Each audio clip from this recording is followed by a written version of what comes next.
Hello everybody, I am Vikas Yadav. Welcome back to my YouTube channel. If you people are new over here, then welcome to my YouTube channel. Alright, in this video, we will discuss the today's second editorial, publishing the Hindu newspaper, reporting rape. आज सुबह का जो the Hindu newspaper का एक second editorial है जिसका title है reporting rape. अब रिपोर्ट करना किसी को कुछ बताना या किसी गलत काम की रिपोर्ट करना किसी प्रशासन में या किसी पुलिस अधिकारी को। अब ये बता रहा है, और रेप क्या होता है? जो सेक्सुअली ऑफेंस होता है जिसमें सेक्सुअली किसी वुमेन को असॉल्ट किया जाता है, जिसको कहते हैं बलात्कार। अब ये कहाँ पर बात कर रहा है? On trauma of rape survivor. On जो बात कर रहा है, जो फिजिकल जो या इमोशनल जो शॉक होता है ऑफ किसका होता है? ये रेप सर्वाइवर, जो कौन सी जो महिलाएं जिनके साथ में यौन शोषण जो किया जाता है, तो उनको फिजिकल और जो इमोशनल जो शॉक दिया जाता है उसको बता रहा है ये। अब देखो, ये ट्रॉमा नाम का जो वर्ड है इसके दो मीन्स होते हैं।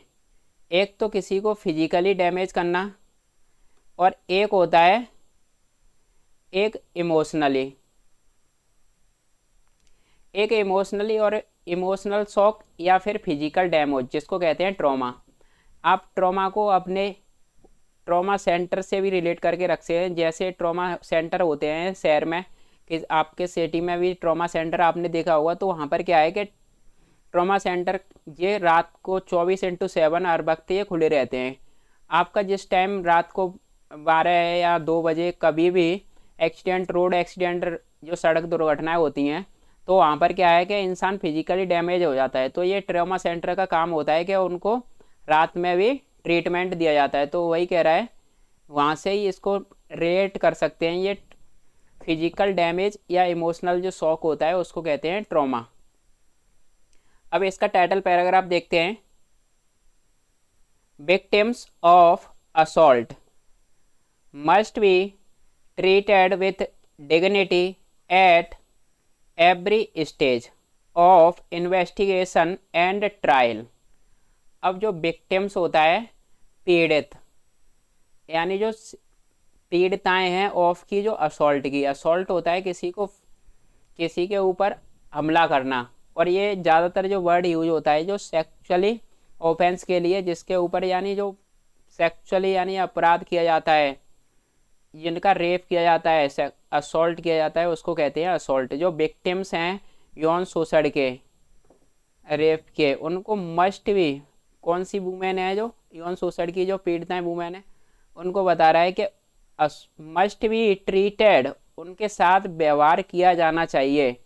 कैसा? विद के साथ, उनकी डिग्निटी, उनके रेस्पेक्ट के साथ, एट पर, प्रत्येक स्तर पर, एवरी स्टेज, और वो स्टेज चाहे हो इन्वेस्टिगेशन की या फिर कोर्ट के ट्रायल की, चाहे तो उनकी जब जांच पड़ताल की जा रही हो या फिर कोर्ट केस किया जा रहा है, जो कोर्ट में उनका जो केस चल रहा है, तो प्रत्येक स्टेज पर उनके साथ में सेल्फ रेस्पेक्ट के साथ में, उनकी मर्यादा के साथ उनको ट्रीट किया जाना चाहिए। जो विक्टिम्स होते हैं सेक्सुअली ऑफेंसेस के, यौन शोषण के जो पीड़िताएं होती हैं, उनके साथ में क्या होता है कि पहले से ही उनके साथ में जो उनका जो रेस्पेक्ट है उसका तो क्या है, इंसल्ट की गई है उनकी। और फिर इसके बाद में जो इन्वेस्टिगेशन होता है और कोर्ट में जो केस चलता है उसमें क्या है, और ज़्यादा इंसल्ट होती है, जिससे क्या है कि बहुत सारे जो रेप फेस्ट जो होते हैं, रेप के जो केस होते हैं, बहुत कम ही निकल के आ पाते हैं। अब देखो, ये आज का जो आर्टिकल है, ये एक जो पुराने ज़माने से जो 2 फिंगर टेस्ट जो चला आ रहा था, उस पर क्या है, अब सुप्रीम कोर्ट ने उसको एक इलीगल करार दिया है। तो आज के आर्टिकल में ये क्या बता रहा है कि जो रेप सर्वाइवर वुमेन होती हैं या फिर जो रेप को रिपोर्ट करती हैं, उनका किया जाता है एक मेडिकल टेस्ट। सरकारी डॉक्टर या प्रैक्टिशनर्स के द्वारा। और अब ये सरकारी डॉक्टर एक अजीब सा टेस्ट करता है जो फिजिकली टेस्ट होता है, जिसको बोलते हैं फिंगर टेस्ट। इस टेस्ट में क्या किया जाता है, ये डॉक्टर फिजिकली क्या करता है, लेडीज़ के अंदर फिंगर को इंसर्ट करता है और इंसर्ट करके देखता है कि रेप हुआ है कि नहीं, कि लेडी झूठ तो नहीं बोल रही। ये टेस्ट आप देख पा रहे होंगे, ये डिग्निटी को वॉयलेट करने वाला है किसी भी औरत की, और दुनिया भर में ये बंद भी हो चुका है। सिर्फ एशिया में, जिसमें भारत भी शामिल है, एशियन कंट्री में टेस्ट आज भी होता है। और हमारा आर्टिकल यही कह रहा है कि इस टेस्ट को बैन किया जाना चाहिए, और सुप्रीम कोर्ट भी पिछले 10 सालों से कह भी रही है, लेकिन बैन नहीं हुआ था ये। अब आज भी कई स्टेट में ये हो रहा है। अब फाइनली 2022 में सुप्रीम कोर्ट ने पूरी तरह बैन कर दिया है, और अब जो भी डॉक्टर इसे परफॉर्म करेगा या इस टेस्ट को करेगा, उसे क्या दिया जाएगा, उसे दी जाएगी पनिशमेंट। तो ये कह रहे हैं कि पहले ही ऑलरेडी उनके साथ बुरा होता है, और फिर ऊपर से जो ये जो फिंगर टेस्ट किया जाता है, इसमें क्या है, और ज़्यादा वो उनकी डिग्निटी को ठेस पहुंचती है। तो ये सुप्रीम कोर्ट ने इसको एक इलीगल करार दिया है। चलो अब आर्टिकल कंटिन्यू करते हैं। इसमें देखो आपका जो सब्जेक्ट है, ये विक्टिम्स क्या है, आपका सब्जेक्ट है, मस्ट बी ट्रीटेड, ये आपकी वर्ब है। हमने ये पूरे आर्टिकल में क्या किया है कि जो सब्जेक्ट और जो वर्ब है उनको रेड और ब्लू कलर दिया हुआ है। यहाँ पर जो आपका सब्जेक्ट है वो क्या है, रेड कलर में, और जो आपकी वर्ब है वो क्या है, ब्लू कलर में।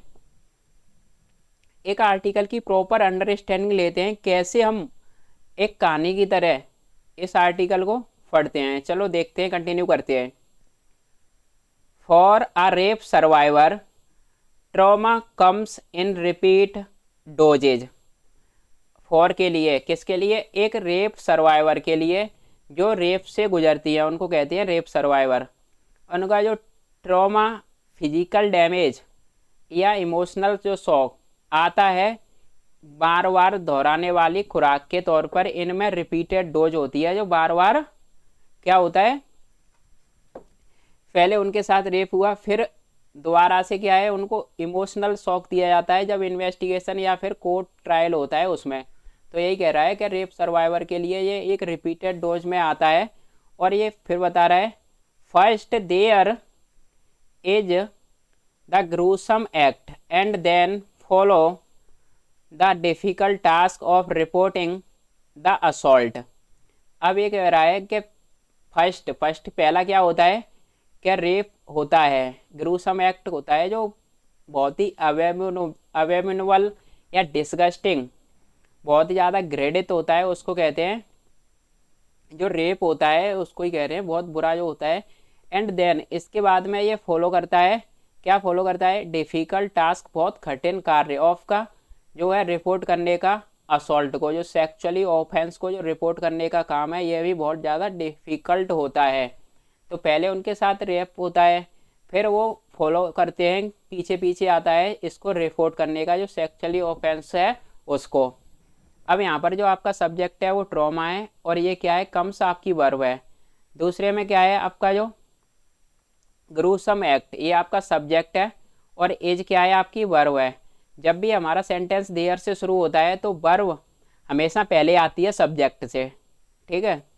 अब ये कह रहा है, for years an impediment to coming forward about a sexual offence has been the finger test.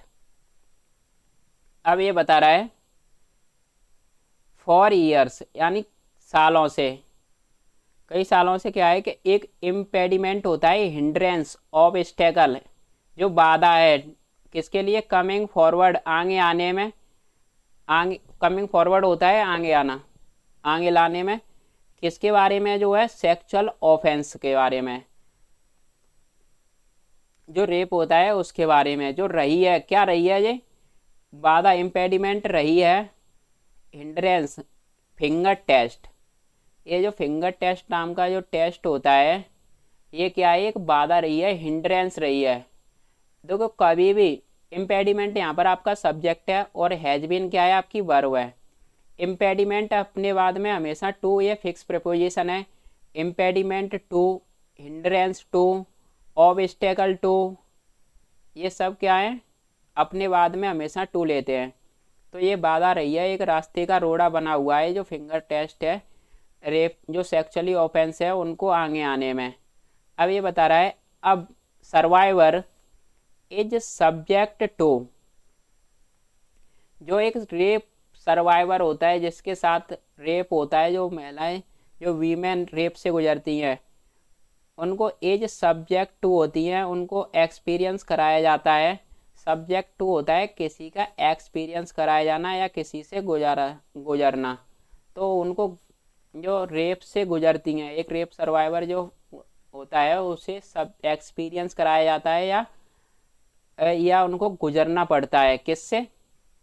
अब ये एम डैश यानी ये बड़ा सा जो डैश लगा के बता रहा है किससे गुजरना पड़ता है रेप सर्वाइवर को। A gross violation of privacy and horrors and upon horrors. Gross होता है कंप्लीट, पूरी तरह से जो उल्लंघन है उनकी निजता का, प्रिवेसी होती है निजता का, पूर्ण रूप से जो उल्लंघन होता है निजता का। और दूसरा क्या होता है, हॉरर होता है बहुत ही भयानक, अपन हॉरर्स यानी पहले से ही ऑलरेडी बुरा हुआ है, उनके साथ रेप हुआ है, अब उनकी जो डिग्निटी है उनकी मर्यादा के साथ भी क्या है, एक अपमानित सा इंसल्ट सी फील होती है कि इस जो नाम का जो टेस्ट है, जो फिंगर टेस्ट है, इससे क्या है उनकी डिग्निटी को ठेस पहुंचती है। तो ये पूरा उनकी प्रिवेसी को भी क्या करता है, वॉयलेट करता है और इससे उनको गुजरना पड़ता है या एक्सपीरियंस कराया जाता है। सब्जेक्ट टू होता है किसी से गुजरना या फिर किसी का एक्सपीरियंस कराना। हॉरर्स अपन हॉरर्स का मतलब होता है पहले से भी और ज़्यादा, पहले से ही ऑलरेडी बुरा है और उसके ऊपर और बुरा होना। अब ये यहाँ पर ये आपकी वर्ब है इज और एक सर्वाइवर, ये क्या है आपका सब्जेक्ट है। अब ये बता रहा है on Monday the Supreme Court of India moved to make amendments declaring that any person conducting the invasive 2 finger or 3 fingers vaginal test on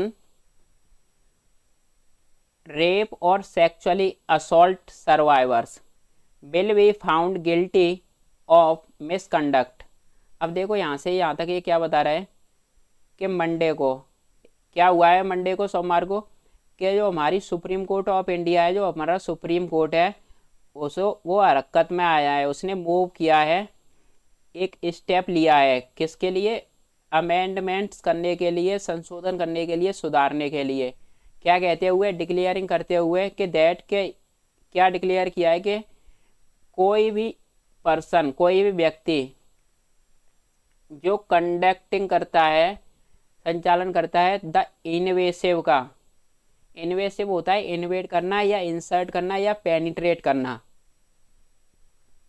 जो कंडक्ट करता है इस जो फिंगर नाम का जो टेस्ट है इसको 2 finger और 3 fingers, 2 finger या 3 finger जो होता है एक वेजाइनल टेस्ट, कहाँ पर होता है, ऑन का जो है रेप का, जो बलात्कार का या सेक्सुअली असॉल्ट सर्वाइवर्स जो होते हैं उनके साथ में जो 2 finger या 3 fingers जो होती है वो इन्वेसिव करता है यानी इंसर्ट या पेनिट्रेट करता है किस, और जो रेप होता है जिस लेडीज़ के साथ में, जिस वुमेन के साथ में, उसकी बॉडी में इंसर्ट किया जाता है इससे। अब यही कह रहा है कि जो हमारा सुप्रीम कोर्ट ने कि कोई भी अगर ऐसा करता पाया गया तो क्या होगा, ये बिल भी फाउंड पाया जाता है तो वो गिल्टी अपराधी होगा ऑफ का मिसकंडक्ट का, दुर्व्यवहार का, दुराचार जो होता है मिसकंडक्ट। तो यही कह रहा है कि जो अगर कोई ऐसा करता पाया गया है जो, तो उसको क्या किया जाएगा, गिल्टी माना जाएगा, अपराधी माना जाएगा दुर्व्यवहार का।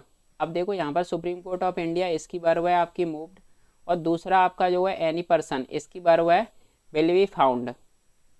अब यहाँ पर ये कह रहा है आगे calling it regressive, calling it मतलब होता है कहते हुए, रिग्रेसिव होता है जो रेट्रोग्रेसिव हो, पुराने ज़माने का होता है।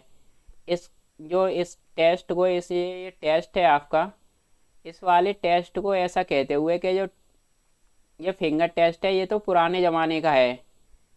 अब ये बात किसने कही है? जो the bench lead by Justice D Y Chandrachud sad,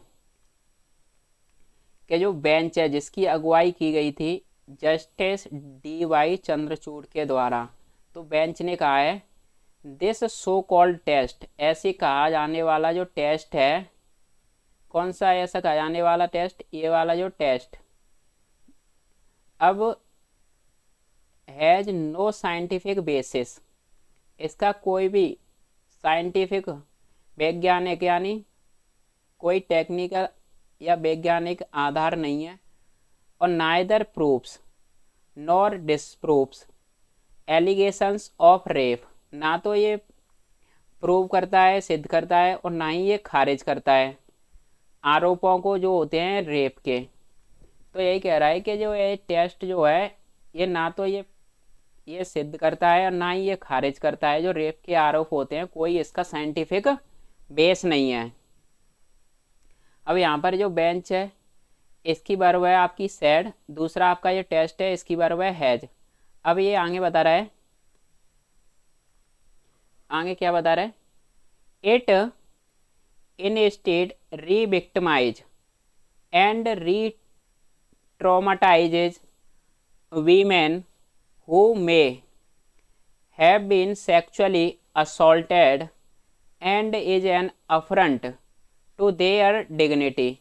अब देखो यहाँ से यहाँ तक कह रहा है ये इंस्टीड, इसके बजाय, री विक्टिमाइजेज यानी फिर से जो पीड़ित होती है उनको फिर दोबारा से शिकार बनाया जाना, एंड री ट्रॉमाटाइजेज फिर से उनको फिजिकली डैमेज या इमोशनल शॉक देना, फिर से उनको प्रताड़ना,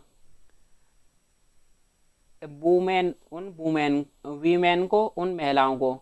अब कौन सी वो महिलाएं ये बता रहा है, इस काम के बजाय उन महिलाओं को फिर से शिकार बनाना और फिर से दोबारा से उनको प्रताड़ना देना, फिर से उनको फिजिकली या इमोशनल शॉक देना उन वुमेन को जो मे हैव बीन रही हैं सेक्सुअली असॉल्टेड, जिनके साथ में हैव बीन जो रही है सेक्सुअली असॉल्टेड किया गया, उनके साथ में रेप किया गया है, एंड इज अब एक अपराध है, एक अपमान है उनकी डिग्निटी का, इज एन अफरेंट होता है इंसल्ट टू के उनकी डिग्निटी के, उनकी रेस्पेक्ट के साथ में। अब देखो यहाँ से यहाँ तक ये पूरा क्या है, एक क्लॉज है आपकी, कि ये क्या बता रहा है कि it instead revictimize and retraumatize women जो who may have been sexually assaulted. अब ये पूरा क्या है कि ये इट है, ये सारी चीज़ क्या है, एक अपमान है, एक इंसल्ट है उनकी डिग्निटी का, उनको फिर से दोबारा से यानी शिकार बनाया जाना, फिर से उनको फिजिकली या इमोशनली शॉक देना, फिर से उनको प्रताड़ना देना ऐसी वुमेन को जो रही हैं सेक्सुअली असॉल्टेड, जिनके साथ में दुर्व्यवहार किया गया है, यौन शोषण किया गया है, उनको फिर से दोबारा करना, रीविक्टिमाइज करना या रीट्रोमाटाइज करना, ये एक अपमान है उनकी डिग्निटी का, उनके रेस्पेक्ट का। अब ये बता रहा है the apex court said whether a women is habituated to sexual intercourse और हैबिचुअल टू सेक्सुअल इंटरकोर्स। अब ये कह रहे हैं कि जो अपेक्स होती है चोटी, तो हमारी जो सबसे ऊपर की कोर्ट जो है सुप्रीम कोर्ट, इसने कहा है कि वेदर हाँ कि ना, एक महिला एज ये आदतन होती है, मतलब हैबिचुएटेड इसका मतलब होता है उसको आदतन बनाया जाता है, किसके लिए? सेक्सुअल इंटरकोर्स के लिए। एक तो देखो महिला होती है जिसको सेक्सुअल इंटरकोर्स के लिए आदतन बनाया जाता है, और एक जो आदतन होती है सेक्सुअल इंटरकोर्स को, जो अपने आप से आदी होती है, जो आदतन होती है उसको कहते हैं हैबिचुअल, और जो हैबिचुएटेड होती है जो किसी के द्वारा उसको आदतन बनाया जाता है, और एक खुद से ही वो आदी होती है सेक्सुअल इंटरकोर्स की, अब ये कह रहा है कि इज, ये क्या है, इररिलेवेंट है, बिल्कुल भी ये संबंधित नहीं है इस चीज़ से। ऐसा सुप्रीम कोर्ट ने कहा है कि एक जो वुमेन जिसको आदतन बनाया गया है या फिर वो खुद से आदतन है, ये बिल्कुल इररिलेवेंट है। अब किसके लिए ये इररिलेवेंट है, ये बता रहा है फॉर लगा के, for the purposes of determining whether there has been a rape. अब ये उस पर्पसेस के लिए, जो पर्पस है निर्धारित करने का, पता लगाने का, कि वेदर के एक हैज बीन जो रहा है, एक रेप, एक जो बलात्कार हुआ है कि नहीं, जो आता है under section 375 of Indian penal code IPC. अब यही कह रहा है जो हमारा सुप्रीम कोर्ट है ऑफ जो है सर्वोच्च न्यायालय ने, क्या एक महिला जिसको आदतन बनाया गया है या फिर जो खुद से आदी है सेक्सुअल इंटरकोर्स की, ये बिल्कुल भी संबंधित नहीं है, बिल्कुल इररिलेवेंट है। किसके लिए, उस उद्देश्य के लिए जो है निर्धारित करने का, हैज बीन अ रेप, जो पता लगाने का, निर्धारित करने का एक रेप का, जो आता है हमारी आईपीसी 375 के अंतर्गत। अब यहाँ पर देखो आपका जो अपेक्स कोर्ट है ये सब्जेक्ट है, दूसरा आपका सैड है, और यहाँ पर देखो आपका ये इज, इज क्या है आपकी वर्ब है, इसका क्या है, ये आपका ये वुमेन, ये सब्जेक्ट है। इसको देखो कलर नहीं दिया है अभी, ये क्या है आपका, एक सेकंड, यहाँ पर देखो ये क्या है आपका सब्जेक्ट है, इज वुमेन, और दूसरा क्या है आपका यहाँ पर इज इररिलेवेंट। अब ये सारी चीज़ें क्या है, बिल्कुल इररिलेवेंट है, जिसका कोई संबंध नहीं है। अब यहाँ पर देखो आपका ये रेप है सब्जेक्ट है, और हैज बीन क्या है आपकी वर्ब है, क्योंकि आपका जो सेंटेंस है वो देयर से शुरू हुआ है, देयर से जब भी सेंटेंस शुरू होता है तो वर्ब पहले आती है। ठीक है, अब आगे चलते हैं। The test it said is based on the incorrect assumption that a sexually active woman cannot be raped। अब ये कह रहा है जो टेस्ट है, ये कौन सा टेस्ट, जो फिंगर टेस्ट है, वो क्या है कि इट सेड, ऐसा कहा जाता है कि इज बेस्ड है, आधारित है, ऑन पर, गलत धारणाओं पर। जो फिंगर टेस्ट होता है ये गलत धारणाओं पर आधारित है, ऐसा कहा जाता है। दैट के a sexually active women can not be raped, जो पहले से ही शादीशुदा है या फिर सेक्स में इन्वॉल्व है, जो सेक्सुअली एक्टिव है ऑलरेडी पहले से, उसके साथ में रेप नहीं किया जा सकता है, ऐसी ये धारणा है। और ये बता रहा है हाइपन सेमीकोलन लगा के, और क्या है, and it is a patriarchal and sexist. ये क्या है, एक जो पुरुष प्रधान समाज होती है और जिसमें सेक्सिस्ट होता है, डिस्क्रिमिनेट करना, किसके हिसाब से, जेंडर के हिसाब से, जो जेंडर के हिसाब से डिस्क्रिमिनेट करते हैं वुमेन को, उनको कहते हैं सेक्सिस्ट। तो जो पुरुष प्रधान जो सोसाइटी होती है उसमें क्या है कि महिलाओं के साथ में, वुमेन के साथ में क्या है, डिस्क्रिमिनेट किया जाता है, भेदभाव किया जाता है। तो सेक्सिस्ट होता है किसके लिए, टू सजेस्ट करने के लिए, थाने के लिए, कि दैट, क्या सजेस्ट करता है ये, जो पुरुष प्रधान जो समाज होती है ये ऐसा कहती है कि that a women can not B believed, एक महिला का कभी भी विश्वास नहीं किया जा सकता, कैन नॉट बी बिलीव्ड, उसका भरोसा नहीं किया जा सकता है, जो पुरुष प्रधान समाज होती है उसमें, कि व्हेन, जब वह कहती है, सी स्टेट्स, जब वह कहती है कि दैट सी वॉज रेप्ड, उसके साथ में रेप हुआ है। ठीक है, चलो आज का सेशन यहीं पर रैप अप करते हैं। अभी आपका आर्टिकल वैसे आगे हो, आप अपने आप से इसको कंटिन्यू कर सकते हो।